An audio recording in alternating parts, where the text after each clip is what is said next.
Welcome to episode number 170 of the Marine Layer podcast. It's a mailbag episode, so we'll open it up and get to your guys' best questions. This show is brought to you by our friends over at Pagacci's Pub 85. Even with the offseason now in full swing for the Mariners, baseball season's not done. Football season's in full swing. College, NFL, basketball, and hockey are about to start. October's the best month on the sports calendar, guys. So if you need a place to go watch all the games, head over there. There's 20 TVs in the place, along with awesome food and drink specials, including 2 to 6 p.m. happy hours, 5 days a week, Monday through Friday, $3 and $4 drinks, everything you need for a great time with your friends. That's all over at Pagacci's Pub 85 in Kirkland. And reminder before we start the show, we said it last show, we're going to say it again. The only way TJ and I can put up a bid for an ownership of this team is if you guys subscribe to the YouTube channel and help us get the numbers that we need. Again, if we get there, we're giving it all back. Power to the people. But we can't do it unless you subscribe. So hit subscribe on YouTube, leave the video a like, drop a comment. Same thing on the audio side. Download these episodes and rate and review at 5 stars. You want to get us down that path to owning the Seattle Mariners? Do that. And on social media, check us out on Instagram, TikTok, Twitter, and YouTube Shorts at Marine Layer Pod. Let's get it rolling. The pitch from Savannah. A drive deep to right field. Down the line. The Mariners win this game 2-1. The dream lives. They're going to the playoffs. 1-1 from Jansen. There you go. Left field. We got a tie ball game. Julio. Oh, baby, what a moment. Tie ball game at 7-7. And we welcome you to this episode of the Marine Layer podcast, part of the Just Baseball Podcast Network. Recording on Thursday evening, October 3rd, taking you up to the first weekend of the 2024 Seattle Mariners offseason. I've been really enjoying the playoff baseball this week. Just as it is every year, Lyle, as we get to this week of playoff baseball, there's already people complaining that the wild card format again needs to go away, even though the baseball has been very entertaining and we're going to see some of the lower seeds advancing along again in this wild card round. Finishing up right before we recorded, watch Pete Alonso hit a go-ahead 3-run home run. I gotta say, I've been really enjoying this playoff baseball. It's relaxing when you don't have a dog in the fight, and you don't have to stress about any of the other things. I'd rather have a dog in the fight, aka 22 of the 23 years over the last basically generation, there's been no dog in the fight for the two of us. But yes, if you want to look at it glass half full, you can watch full playoff baseball fully relaxed. Yeah. So that's a good thing. The games have been great. All the series have been great. Yeah, don't change the new format. I was a little skeptical about it at first, just wondering, is there going to be some really bad teams that put up no fight in these series? But it's not really how baseball goes. It's not like college football when there is real talent discrepancy between some of these teams that go up against each other. It's not like that in baseball. So you see teams put up fights. It's how the 84-win Diamondbacks got to the World Series last year. It's why the Royals and Tigers just won playoff series. It's why the Mets just beat the Brewers in Milwaukee. It's pretty fun. Also, baseball's never going to take it away, just for anybody that has gripes about this, because it makes them way more money. And the other thing, too, is I think people forget teams lose in the playoffs, whether it be a 3-game, 5-game, or 7-game series. Unfortunately, someone's got to be eliminated. So to say, oh, it's unfair, they get eliminated in the first round after they had the great season, sorry. That's how the playoffs work. Mm-hmm. What else is supposed to happen? Can't just keep playing. Someone's got to lose. Is it a little flukier in a 3-game series? Yeah, but that's why you got to show up and play every game. You don't get games off in the playoffs. You win, you put up, or you shut up. In football and in college basketball, you get one game. You lose, you're done. You go undefeated. You lose in the playoffs, you're out. If anything, there's more fairness in baseball. You have more chances. I think people are using that mostly on the American League side, where the Astros and Orioles got bounced. I'm going to be honest, I'm pretty excited to watch the Tigers and Royals in the next round. They have a lot of really fun players. I'm rooting for the Tigers. Yeah, they took one of the Mariners' spot, potentially. That's fun. Yeah. Right? Maybe not as, and you threw this idea out to me and pointing out some of the graphics that were going around about the Tigers' 26-man roster currently making $18 million. It's like, okay, teams, let's not replicate this. This is an exception. But it doesn't mean it's not fun to watch. It doesn't mean that the way they've built their team is really unique and different from a lot of the other teams. They're built very different than the Mariners are. Because as you said, one pitcher and 2 hitters essentially is how they run. But it's been effective, and they've managed to win a ton of games for it. So I'm excited to see how that clashes with the other best teams that are waiting for them here in the next round. Yeah, let's take a quick pause here. If you happen to be in the Mariners ownership group and you saw that tweet about the Tigers payroll come across your desk this week, no, you didn't. It's fake news. Didn't happen. They made that up. What does the video go? It's fiction. We created it. Totally made up. So that's just a message to about 15 straight people. Anyway, yeah, you didn't see that. So, yeah, I'm excited to see a new team in the World Series, that's for sure. I mean, we saw the Rangers last year, but I'm excited to see some new teams in the ALCS. Now we're guaranteed to see in the World Series either could be the Yankees, which, you know what, if the Yankees get into the World Series, I know they're a cookie-cutter team and they're baseball's biggest brand, but it's been a long time since the Yankees have been in the World Series. So if this team gets there with Judge and Soto, that's going to be pretty exciting. And guess what? If one of these 3 AL Central teams gets there, Guardians, Tigers, or Royals, that's going to be really exciting because nobody expected at least the Tigers and the Royals to be there, and the Guardians usually have trouble in the postseason advancing deep into the field. So I'm excited for it. Yeah, I don't want to see the Astros. I don't want to see the Rangers. I want to see new teams. And if the Yankees make it, it will eliminate the Tigers graphic because the Yankees are the complete opposite. Aaron Judge makes twice as much on his own as the Tigers' 26-man roster. Yeah, Juan Soto and Aaron Judge come opening day of 2025 are going to be making, what, a combined $850 million, $900 million? Or we can go per year and just say 90. Yeah, because Judge's contract is, what, 9 for 360? Yeah, how much is that? Here we are in the math. Here we are in the math corner again, Lyle. How much is that? Well, if you went to 10 years for 360, it'd be 36. So it's more.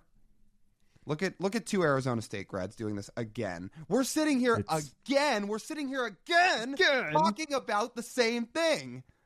It's $41 million. Yeah. So yeah, they're going to be making. And yes, I googled that. Yeah. They're going to be I'm making not that smart. Yeah, they're going to be making a combined $90 million next year.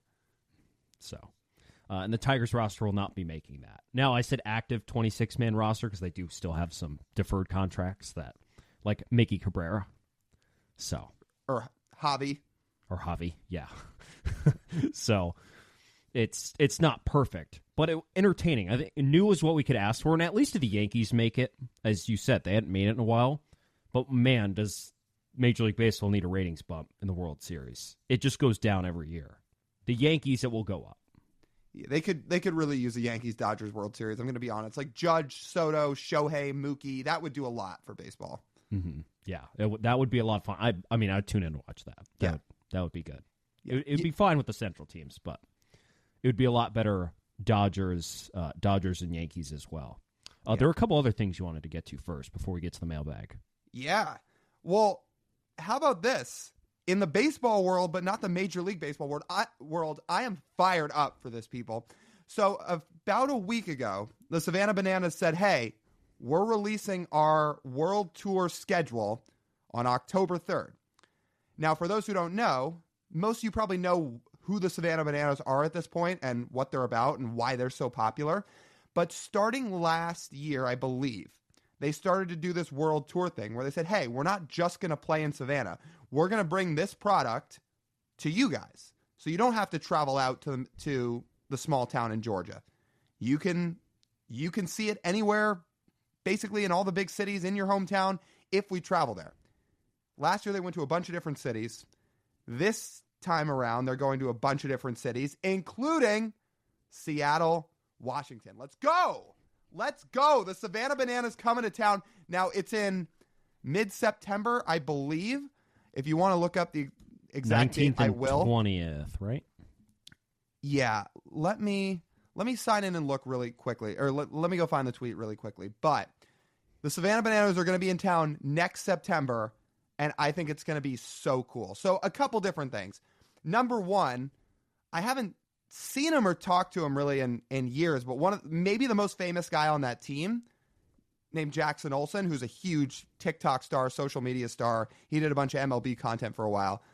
Like, we know each other from a ways back. It's been a long time because he was playing with the Cape League team that I was broadcasting games for. So it would almost be like a reunion to see him, and it's totally different who he is now from back then because he didn't have 2 million plus followers back then. But also just in general, if you look at some of what the Savannah Bananas have done on some of these other tours, I mean, it's so cool. They sell out these big league ballparks. They legitimately sell them out, every seat filled, paired with, because the Savannah Bananas are so forward thinking and so about all the new age media and fun, they let all these content people come out and do all this stuff when they're in town. In fact, they encourage it. So if you look at our friend Jared Carabas or Disarm, who we met at All-Star Week, both of those guys did vlogs at Fenway Park when the Savannah Bananas were in town, and I watched both of those start to end and was like, wow, this looks like so much fun. So needless to say, when those guys come to town next year, TJ and I are going to be out there doing content for it, and we're going to be doing a bunch because that seems like it's going to be so cool. Okay, I have a lot of things to get to here. Questions to ask you about this. So first of all, very excited. I think it's going to be an absolute blast. And I think it's going to be something that the people of the Seattle area probably haven't seen, but you've seen it online. But seeing something like this in person to this scale, not really. Mm-hmm. It's going to be unique. If you are unaware of it, I would go Google the Savannah Bananas and do a little bit of research.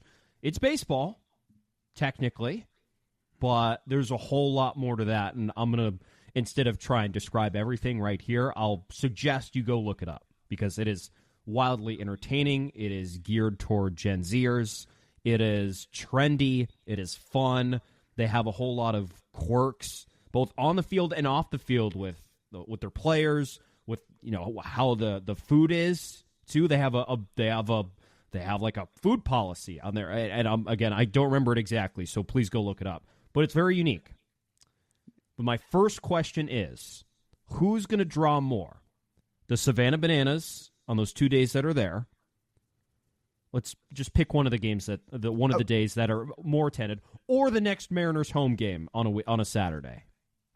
So before I answer the question, I have the dates up now. They will be in Seattle at T-Mobile Park, by the way, so playing where the Mariners play, on September 19th and 20th. So they will be there those 2 days. To answer your question, yeah, the Savannah Bananas. Dude, I'm telling you, they sell out these games and these stadiums, these big league stadiums, to the very last seat. Every single one. Go look at Fenway. Go look at all these other, like at Minute Maid Park, all these big league stadiums they played in Philly. They sell these things out.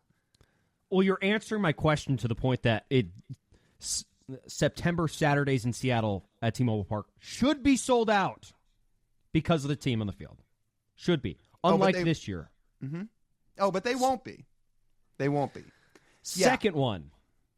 How are we going to get to Ryan Divish to come to this with us? Oh, we have to. If we're talking about the person who would probably hate this the most and the people who would love this the most, I think we need to combine for something. I was going to say, next time we see him, we'll run this idea by him. Say, listen, September, clear your schedule. Send Jude out on the road because they split up their road series now. Send Jude out on the road whenever that series is, and you're going to come with us and go to the Savannah Bananas game. Because if you were to take everybody in that press box, everybody that's in that media, that media group that is out at Mariners games, you're spot on when you say, I don't think there will be anybody out there that's more excited for that than us, and I don't think there will be anybody out there that's less excited for that than Ryan Divish. Listen, Ryan, the Times is going to send somebody there. It might as well be you. Yeah, honestly, while we're sitting here, let's look at the Mariners schedule for 2025 because there's certain road series he does not want to go on, and obviously he has seniority on the Mariners beat.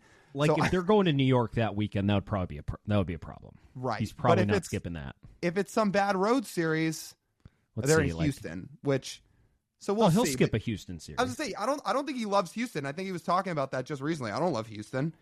So perfect. Ryan, the ask is out there, buddy.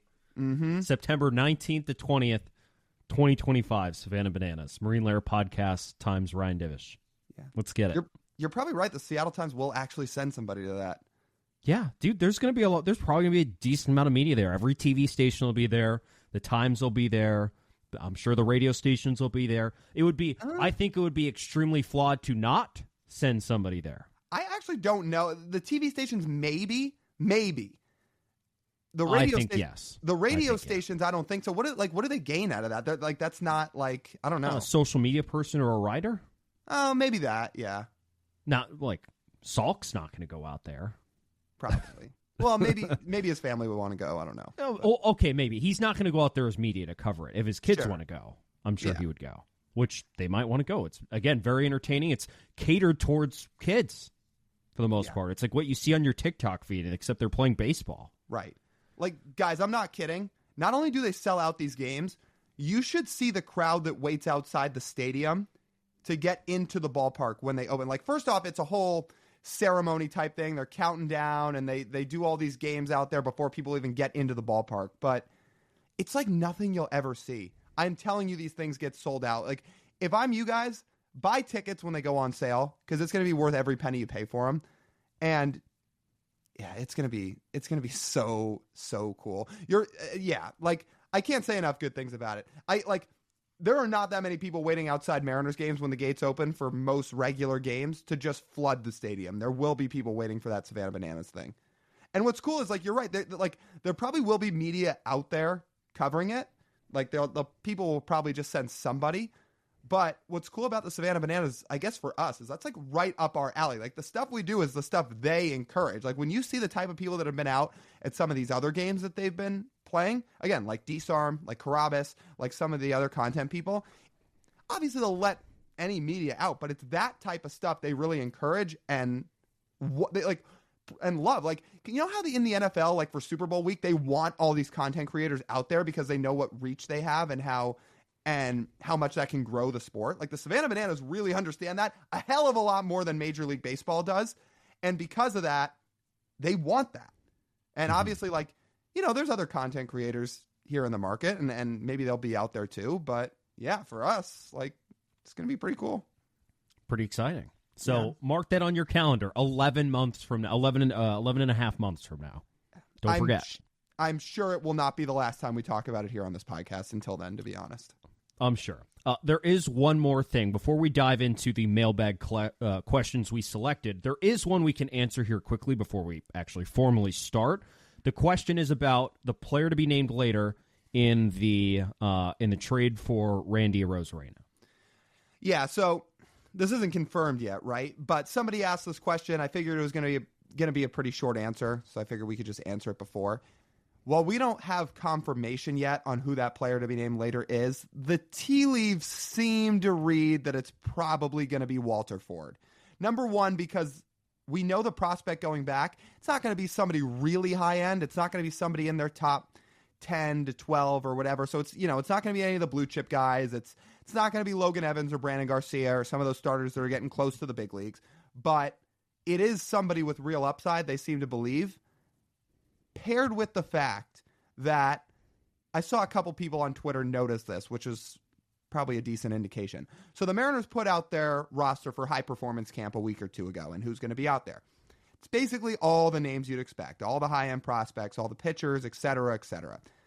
The one name that's not on that list is Walter Ford. So we'll see. I guess anything can happen. But if you're going to read the tea leaves, he seems like the guy that's probably going to go back to the Rays in that trade. Yeah. So we will know sometime this offseason when that officially is. Mm-hmm. So it'd be good to put a bow tie on that. Yeah. Let's get into the official mailbag. And let's start off on Instagram. We have a question from Brandon Peck, and his question is, what would it take for the Mariners to trade back for Ketel Marte? So when we talk about the idea of the Mariners trading a starter, I know DePoto said this is plan Z and they want to avoid it at all costs. But if they were to do that, this seems like the type of guy you trade an arm for. Now, I wouldn't trade some of the younger guys, but if somebody will take Luis Castillo, I would trade Luis Castillo for Ketel Marte. Now, it's probably going to cost more than that. I would bet you it would cost Castillo and one fairly high-end prospect. But if that's what it costed, I would also trade those guys for Ketel Marte, who, by the way, just put up a 7-win season, nearly, has 3 years left on his contract and then a club option, so 4 years of team control.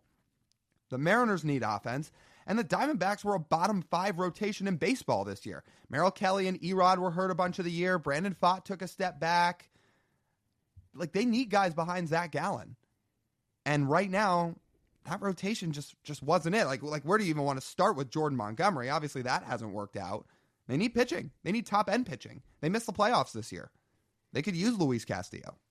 Value-wise, I think you're in the ballpark there. We could always talk about the semantics of Luis Castillo wanting to pitch in Arizona, but that's not the purpose of this question. So we're just talking about it from value.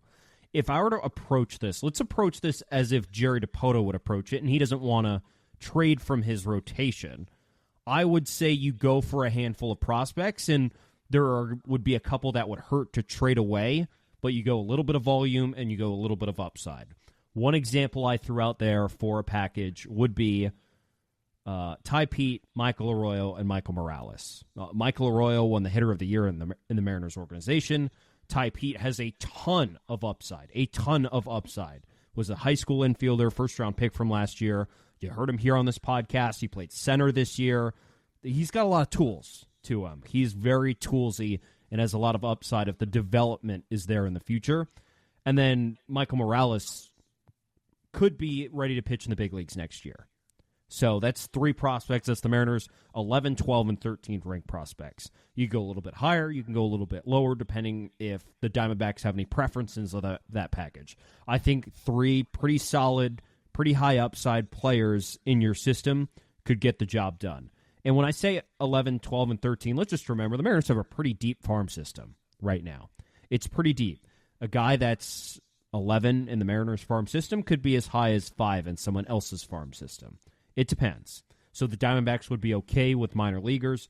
I think that would be the most realistic route, given that the Mariners wouldn't want to trade a starting pitcher. I got to say, what makes this tricky, there's 2 things. Like, Ketel Marte is obviously a stud, and I think the contract he signed is one of the top 5 contracts in baseball value-wise. 5 for $76. He made 13 this year. He's going to make 16 the next 2 years, and then 14 the year after that. It's pretty crazy. And then on the negative side, he is 31. He's going to be 31 next year. How does he age? That's something for people to guess at. But he is a stud of a baseball player. And he'd be really good in a Mariners uniform right now. I wonder if that ever happened before.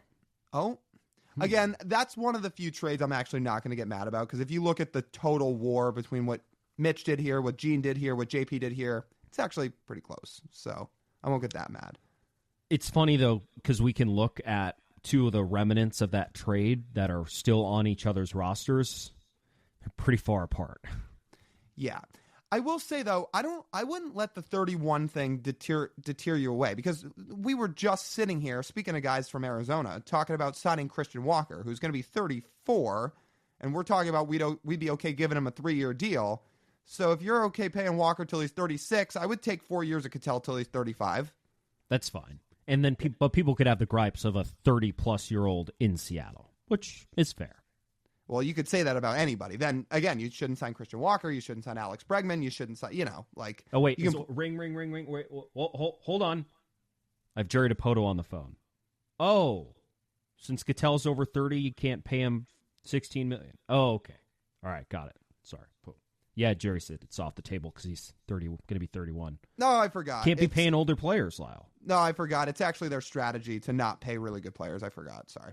Doesn't matter if he's worth 7 wins next year. 31, can't do it. No, it slipped my mind that they'd rather have half a win player that's on the ascend, quote unquote, that's club controllable and making the league minimum. I forgot. Sorry. Okay, but in all seriousness, with what you just put together in that package, do you not feel like that's a little light? And I don't even mean like the prospects you're giving up. The Diamondbacks are still in a win now window. So if they feel like maybe they need to reshuffle a little bit where they need more pitching rather than bats, then I feel like you're going to have to give up big league talent and proven big league talent to get somebody as good as Ketel. Or you could give up a fourth prospect and go higher up. You could, but I just don't know if the Diamondbacks are interested in 19-year-old Michael Arroyo, who's going to start back in high A next year and isn't going to be contributing to this core. And I could respond, I don't think the Mariners are interested in trading from their rotation. So, okay, if the Mariners are not interested... I'll say we can't do realistic on one side and unrealistic on the other. All right. I will say, however, if the Mariners are not even interested in trading Luis for Ketel Marte and thinks that the difference in production between having Luis and Ketel versus having Ketel or having Luis, between having Luis and having some combo of Emerson Hancock, Logan Evans, Brandon Garcia, whoever it's going to be, wouldn't help this team get better. I don't know what to tell you. I know Luis is still has a chance to be really good, but he didn't have the greatest year this year, and I would be very interested in 7-win Ketel Marte. The problem is I don't think Luis would be over the moon about pitching at 4,000 feet. Maybe. And that's a fair point. So, yeah. But from the Mariners' perspective, if you had an opportunity to do that, I mean, it's a clear need that the Diamondbacks need starting pitching. Right. And you need someone like Ketel Marte on your roster. That part makes sense. But then the problem is Luis Castillo has control over his situation. So you might have to get creative if you don't want to trade any of your 4 young guys. At that point, Lyle, if they want more big league ready guys, I love our guy Logan. And I hope we have him and Brandon Garcia on this podcast here in the next couple of months.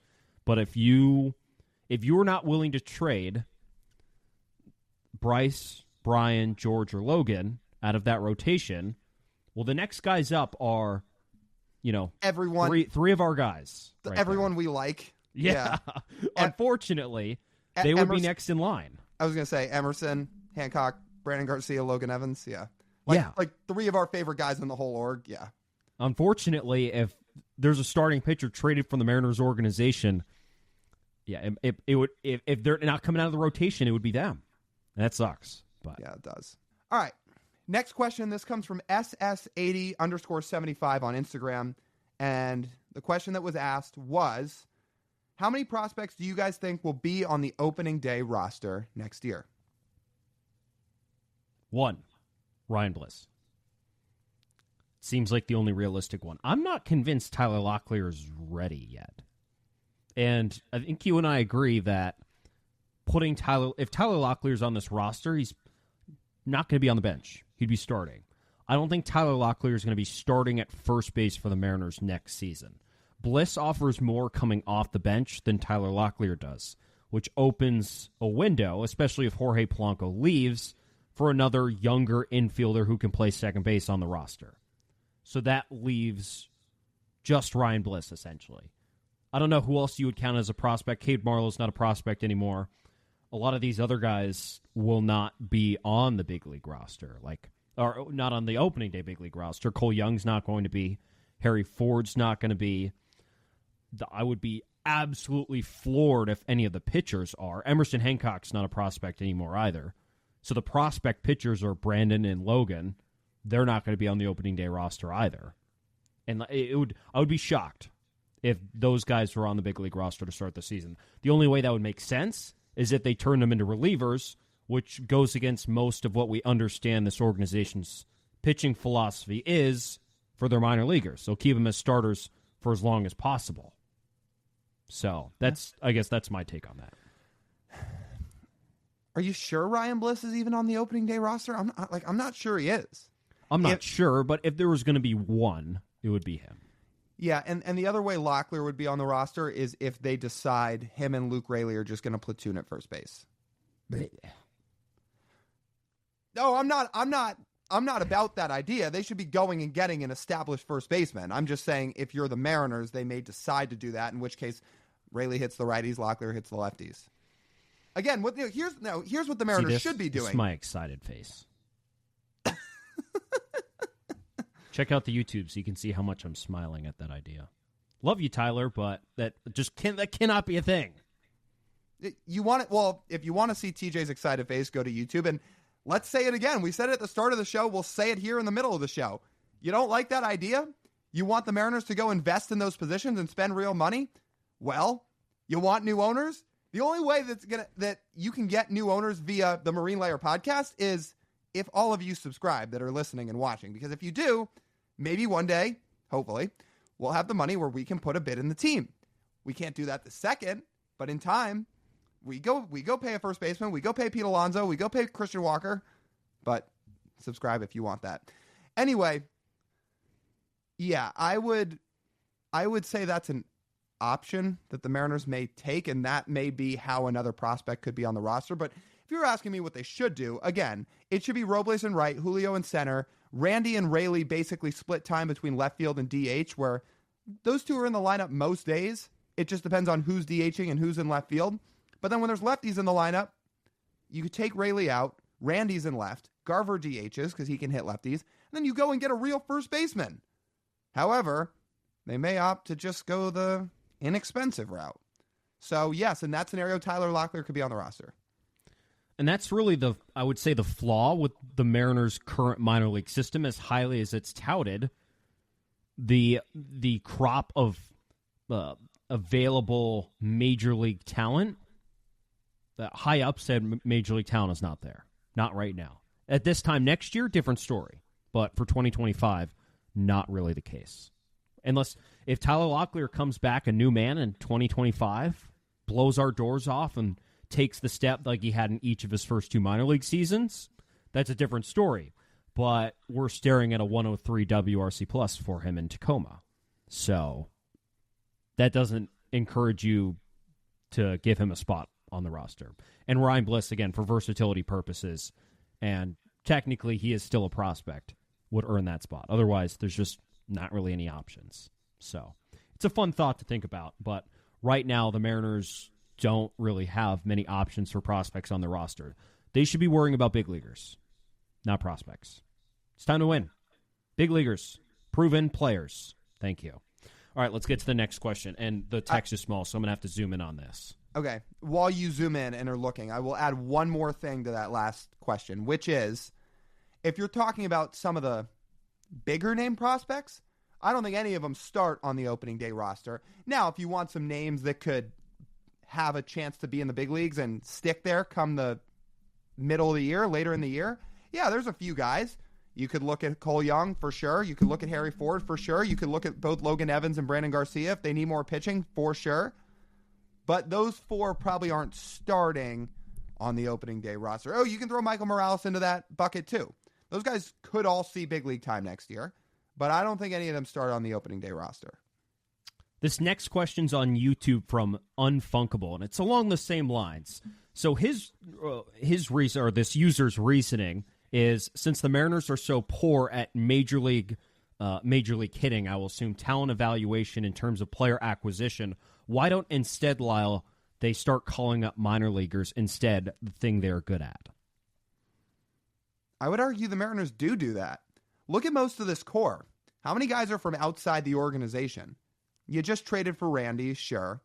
But if you're looking at the real core of this team, the guys that I would say are in that mix, Julio, homegrown, Cal, homegrown, Kirby, homegrown, Logan, homegrown, Miller and Wu, homegrown.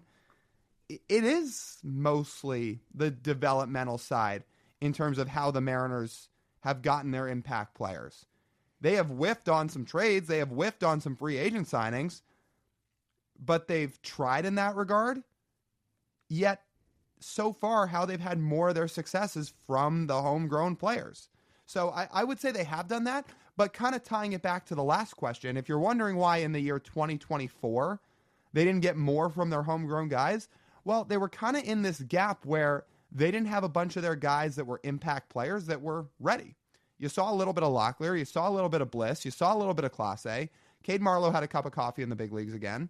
But, again, that next wave of prospects just wasn't big league ready in 24. I think about this simply. Mariners need bats. How do they go about getting those bats for next season? Thinking about it in this way, why don't they just call up bats? What do we think would be better for the Mariners in 2025? Calling up minor leaguers to hit or signing free agents / trading for bats to hit? I think it would be acquiring the major league talent. You don't get to choose when one of your drafted players is good. But you can choose to sign a good free agent.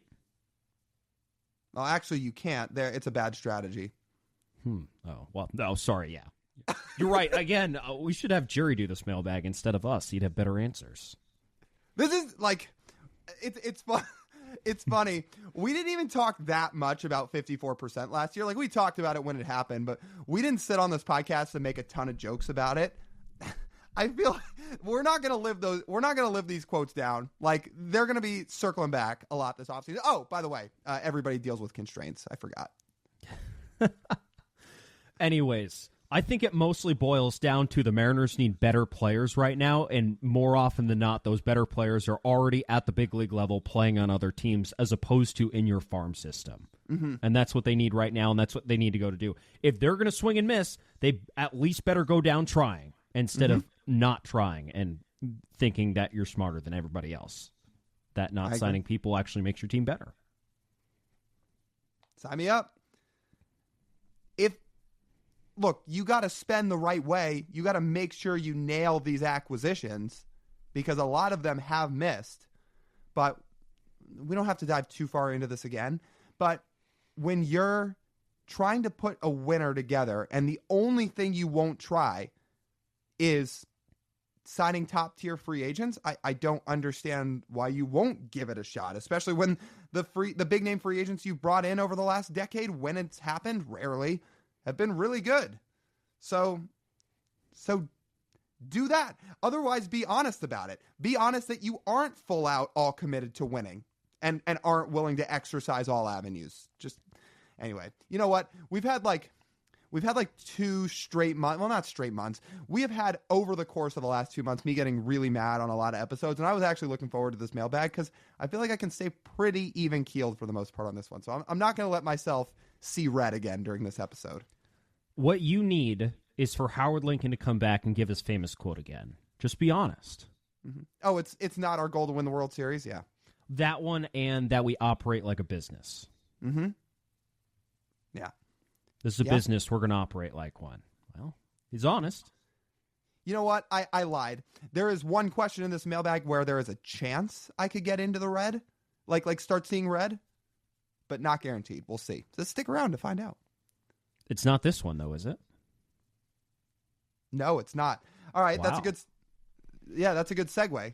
Our next question is on Twitter from Riley Donahue. He asks, which loss to the Angels was the worst? Now, you're sure you're not going to get mad at this one, knowing that any one of these losses down the stretch in the second half to the Angels cost the Mariners a playoff spot. I'm mad about it, but I was more mad in the time. Like, if you go back and look at the series reactions we did to those, I was mad. So I think now I'll just live with it. Honestly, my answer is literally any of the 3 games that they played at home, got swept, and scored 3 total runs. Like, you want to talk about asleep at the wheel. Those are 3, maybe the 3 most embarrassing games the team played all year. Like, that's my answer. It's not even close. You can pick any one of those 3 games. Those were bad, but not as bad as already have lost your division lead, trailing in the wild card on September 1st, already had fired your manager and 2 hitting coaches. You're in a pivotal Game 3 in LA on September 1st, and you allow a 20-year-old who finished the season with a 9.58 ERA to go 6-2 against you. 20-year-old! Yeah. And that was Caden Dana, right? Yeah. Mariners lost the series. Missed the playoffs by a game. Wow. Funny how that works.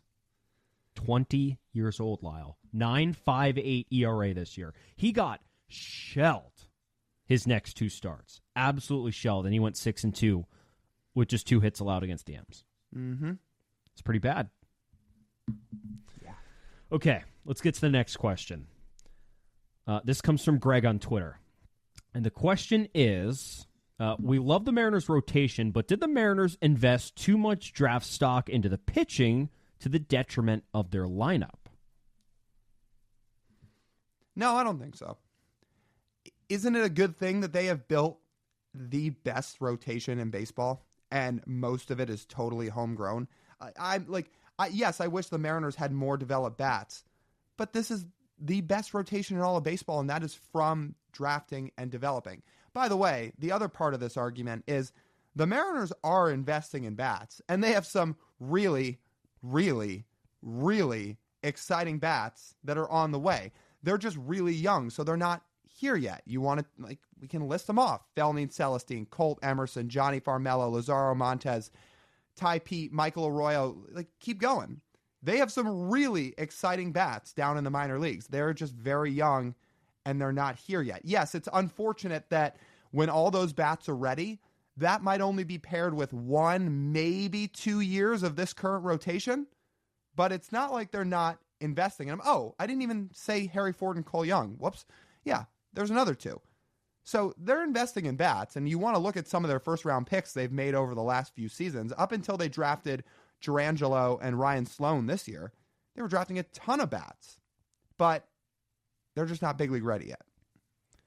I don't think it's because of lack of investment in bats. Like you said, they have been investing in bats, but also they're not very good at investing in bats.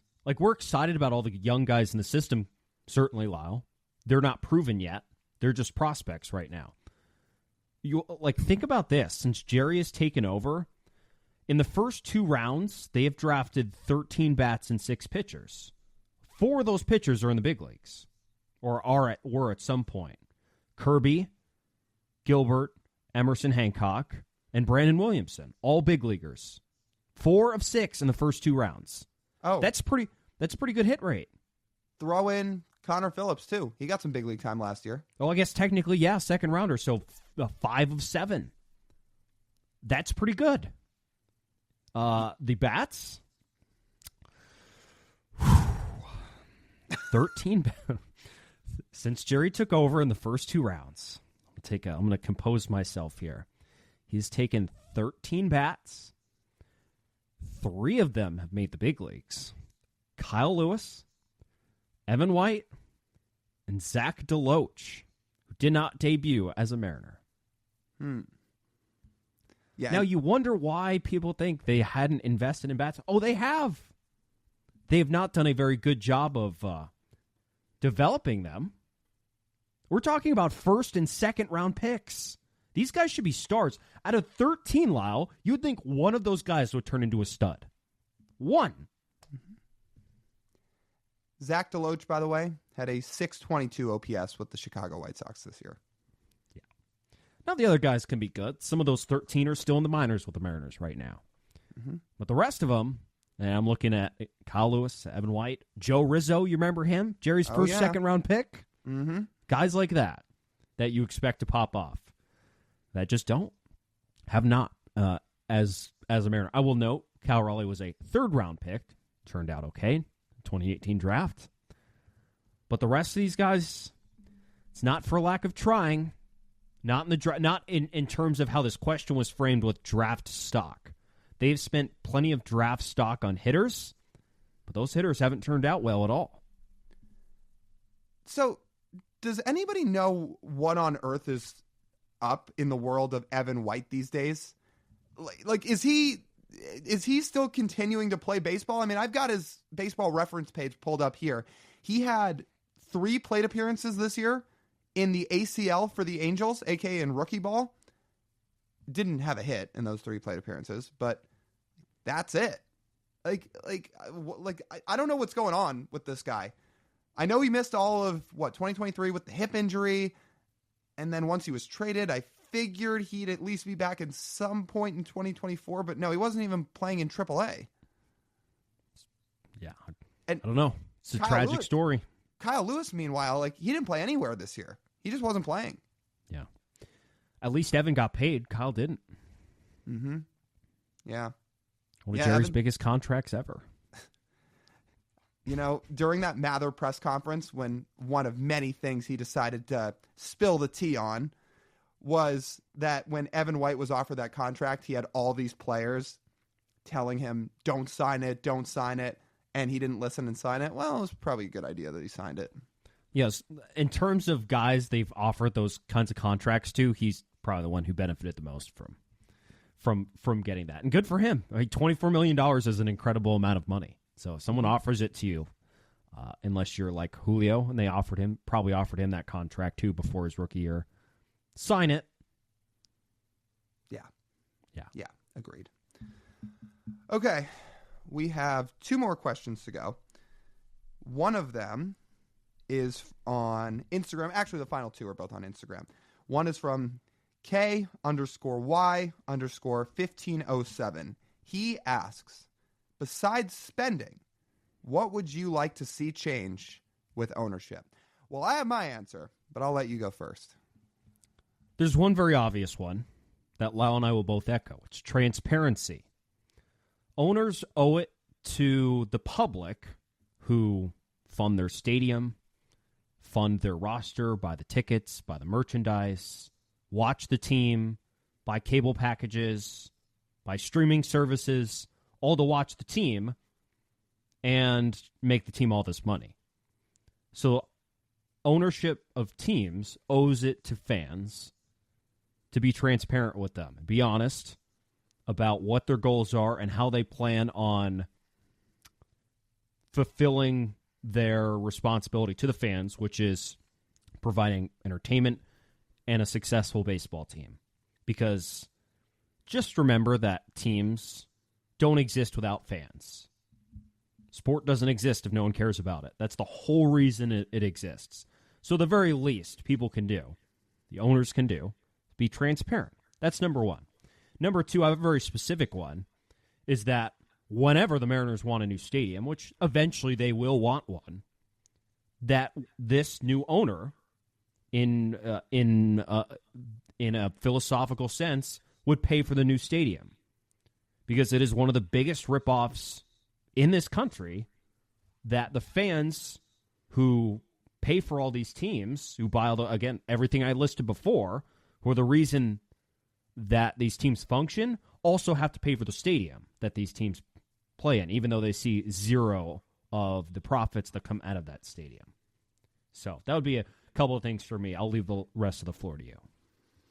I'm just thinking about the stadium building thing is a really good point. I don't even know if Twitter is going to be around the next time that the Mariners need to build a stadium, but can you imagine the reaction of the fan base if after all the ways that they've operated, especially as of late over the last handful of years, if it continues that way, etc., if they also say, hey, fans, you're paying for this stadium? Can you imagine how Mariners fans would react to that? Incensed, pissed off. And we see what happens. We see what happens with this in different franchises. That's the reason the A's are moving, because John Fisher wants a sweet deal from Oakland for the taxpayers to pay for it, because he doesn't want to pay for it. Mm-hmm. And it's happening in Milwaukee too. Yeah. So it sucks. These people are worth an obscene amount of money. Yeah. Obscene. And the fact that the regular people like us have to pay for the stadiums through our tax dollars is absurd. The hundreds of millions of dollars that go towards stadiums could go to thousands of better things that will benefit society more than sports stadiums. The people with all the money should be the ones paying for the stadiums. Yeah, correct. So what's my answer? Well, there's a couple bullet points here. First one is the fan base somehow gets to Steve Ballmer enough where he hears our echoes enough to buy the team. That's number one. Let me break in here. Speaking of people who pay for their own stadiums, Steve Ballmer pays for his own stadium. That Intuit Dome came out of his pocket. Yeah. And that's now going to be the nicest arena in the NBA. Yeah. So, yeah. Unfortunately, I think Steve Ballmer is much more a basketball fan than a baseball fan. However, if we're asking a hypothetical scenario here and you're asking what we think, yeah, like get Steve Ballmer to buy the team. Number 2, this is kind of in your bucket, but transparency. And you talked about transparency from owners more in a general Major League Baseball sense. I'm now talking in a Seattle Mariners sense. There is so much hiding in the shadows from this ownership group, most specifically from the guy who has the highest stake in the team, in Chris Larson, who we dove in depth about in our last episode. If you want to go listen to more of that and haven't listened to it yet, go listen to it, because we'll say it again. John Stanton's the face of the ownership group because he's the chairman. Is he the one that deserves the most blame? We'll never know for sure. I don't think so. I think it's Chris Larson, who, again, I'm not even convinced is a real person, and I kind of think is a fictional character because nobody ever sees him. The guy's a ghost. I don't know if he ever goes to games. I don't know if he's been to a game in 10 years. I have no idea. So that would be number one. Like, people on this ownership group need to speak, especially at the point where we're at, where Mariners fans are this incensed and they're this frustrated and they're this dejected. People are owed some explanation. It's never going to happen. I understand how owners think in a general sense, and I understand why the team would never let them come out and speak because they have everything to lose and nothing to gain. However, in terms of what the fans will want and what we want to see, yeah, we want transparency. We want to know if you're going to operate like this, at least tell us why. At least be honest about it. The bigger point I was going to make is this ownership group needs to understand what the purpose of owning a pro sports team is. It's to give back, to uplift others, provide joy to a community, to bring an entire city, and in this case, an entire region together. That is what good owners do. You look at some of these atmospheres around baseball, especially in playoff settings, when it is a true region, connected, united, standing together, all in common support of one thing, a team that they desperately want to see win. That is what an owner is supposed to do. It is supposed to be almost like a charity project for them to give back. Yes, you will probably make money off it, but the bigger picture is to have it be a charity project. It is not simply to collect paychecks. It is not to pickpocket fans, and it's not to make yourself even richer when you have $1 billion to your name already. Like, you want to be selfish? You want to like flaunt all your money? Retire. Go on vacations. Go play golf. I don't really care. But don't fuck over an entire region of fans who are begging for this team to just be great. Be great. Don't fuck over an entire region of fans when fans want to see this team be a contender, be a World Series contender, and be a World Series winner, only to have a very small handful of 1%ers ruin it for everyone. I didn't quite go in the red on that answer, but that is I didn't see red, but that is my answer to that question. That is what an owner and a good owner is supposed to do. And I have an idea, not a perfect idea, for people who want to make money, especially if you have a lot of it, without having to do any work, worry about fans, worry about people wanting to win. Go buy some stock. Mm-hmm. Money sits there and makes money for you. You don't have to do. You don't have to do anything. You have to do anything. You want to be around sports? Go sports bet. Go buy yourself a suite and put out a bunch of parlays and go watch the games live in person. I don't care. Go to a sports book. You want to make money that way? You want to be around sports? Do that. Again, don't fuck over an entire region of fans that just wants to see their team that they grew up loving be great because you want to pickpocket them and save a bunch of money.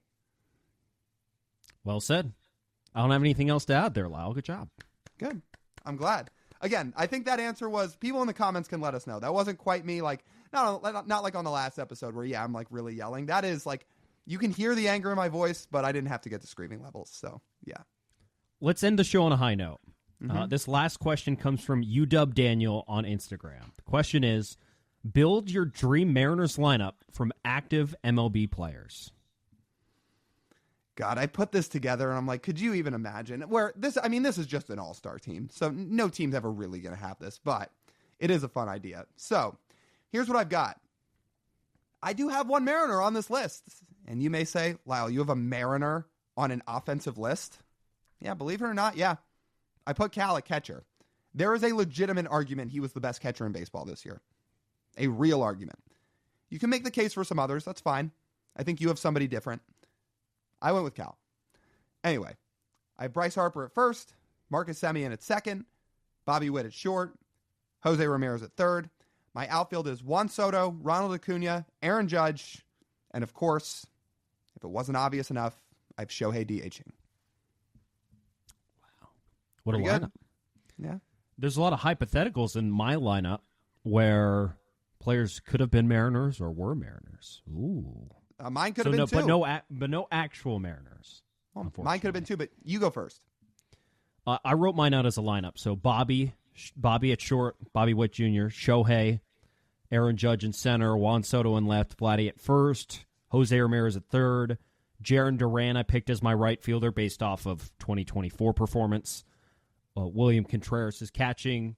You can make an argument, him, Cal, there's some others that could be the best catcher in baseball. Contreras is pretty good. He's pretty good. And then Ketel Marte is my second baseman, who could also play center, by the way. So let's check through my lineup, Lyle. Our number 2 hitter in this lineup.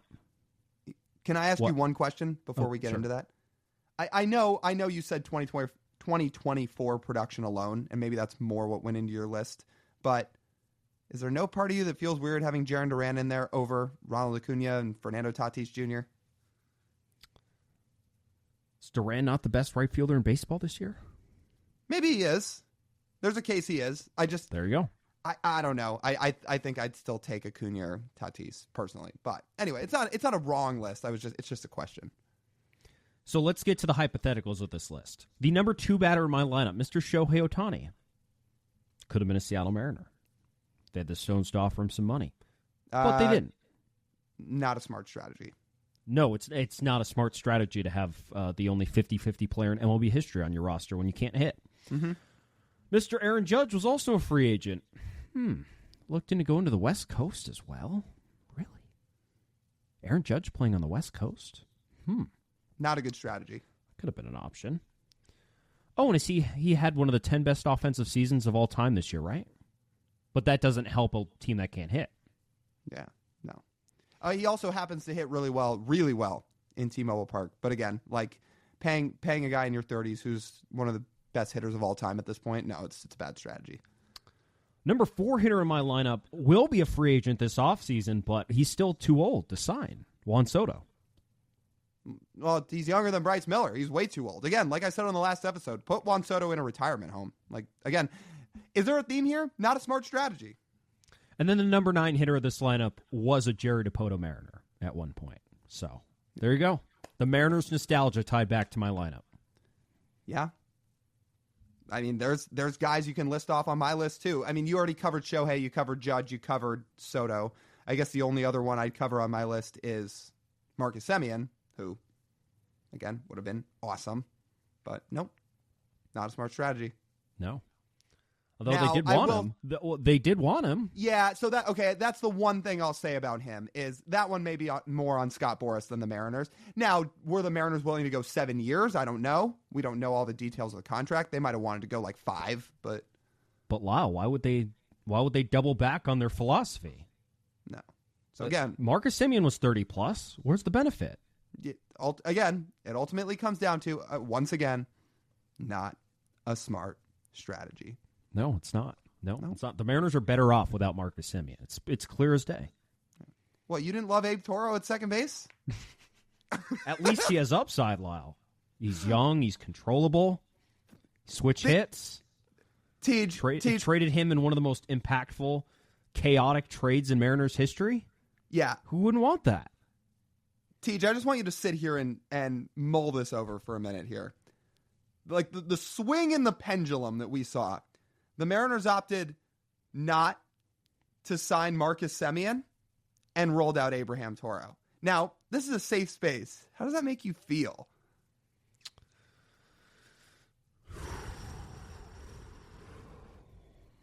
Not good.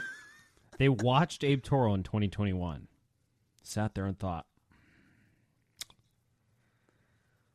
yeah, let's roll him back out there. And then the other second baseman that came after him were only slightly better. Colton Wong, you mean? Colton, Adam Frazier. Well, Adam Frazier and Abe Toro were both at second base in 22. But yeah, so that's the other guy that was in that equation is Frazier. And then Jorge Polanco this year. So yeah, nice job, guys. You figured it all out. Let's give it up for a round of applause, Lyle. I mean, people that run baseball teams are always smarter than everyone else, right? This isn't a Jerry thing. Obviously, Jerry's really smart, but yeah, the people that I'm not doubting they're not smart, and yeah, they might be smarter than us, but If you only win 85 games, who cares how smart you are? Mm-hmm. Well, I would like to let everybody know. Now I'm using Baseball Reference because I don't want to pull up Fangraphs, which always takes so long to load because there's so much information on there. Does that happen to you too? Right, the Fangraphs takes forever to load. Well, I have a fancy schmancy computer, so no. Well, okay, I should rephrase. It doesn't take forever to load, but like there are times, and I've seen people on Twitter talk about this too, where like people are like, "Oh, it takes forever," or especially if you've got like, other tabs open, like we're using to record the podcast right now, where you need computer energy. Might slow. So, like down. in theory, yes, but I was not joking. My computer is pretty fast. So okay. Anyway, I pulled up Baseball Reference. So I'm just going to use B-War here, but I would like everybody to know in Marcus Semion's first 3 years with the Rangers, 5.5 WAR, 7.5 WAR, 4 WAR. Despite Marcus Semien actually only being a 100 OPS plus hitter this year, he had a tough second half. So his numbers deteriorated this year. That being said, still a 4 WAR player, and that is still better than by a landslide than anybody the Mariners have rolled out at second base in the last few years. Most of the players on the Mariners roster. Yeah, so if we were going to try to do math again and combine that, that's Cal would be the only hitter with a higher WAR than him. Yeah, so Marcus Semien has put up about 17 wins in 3 years. But you know what? That's just not a smart strategy. Who's the last Mariner period to put up 17 wins in 3 seasons? Julio might be close because he had what? 6, It's going to be at about and 15, about 16, about I think. 16. So Yeah. no, technically not. So yeah, not Julio, not Cal, not any of the pitchers. Well, I think we threw Robbie, maybe. It would probably be Cano. Yeah. I don't think it would be Nelly because he's a DH. Oh, sorry, Robbie, like the guy who's they're scarred by giving that contract to. Again, not a smart strategy. Oh man, keep contradicting ourselves. Mm-hmm. Yeah, like I mean, nice job, they guys. they never should have given that contract out. It was a mistake. We ain't living this down. We're not.